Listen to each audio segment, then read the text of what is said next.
Shah news में आपका इस्तकबाल है। ताज़ा तरीन खबरों के लिए देखते रहिए शाह न्यूज। भारतीय जनता पार्टी దేశవ్యాప్తంగా నిర్వహిస్తున్నటువంటి పార్లమెంట్ ప్రవాస్ యోజనలో భాగంగా ఒక్కొక్క నాయకులందరూ కూడా వివిధ పార్లమెంట్ పరిధిలో పర్యటించడం,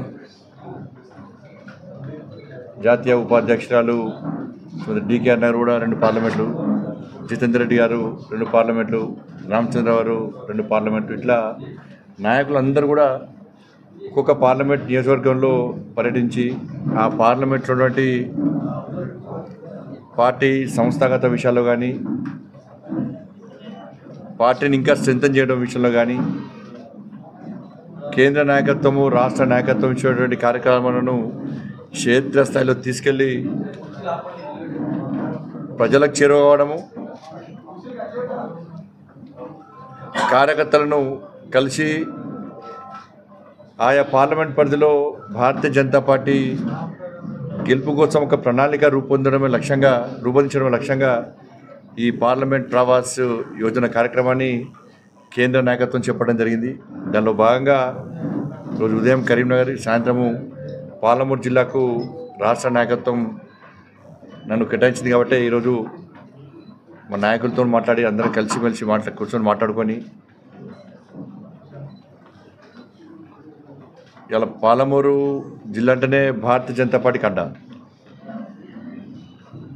ఇలా ఏ సర్వే చూసినా కూడా, ప్రైవేట్ సర్వేనా ప్రభుత్వ సర్వేనా, ఏ సర్వే చూసినప్పుడు కూడా పాలమూరు ఎంపీ స్థానం భారతీయ జనతా పార్టీకి అనుకూలంగా ఉంది.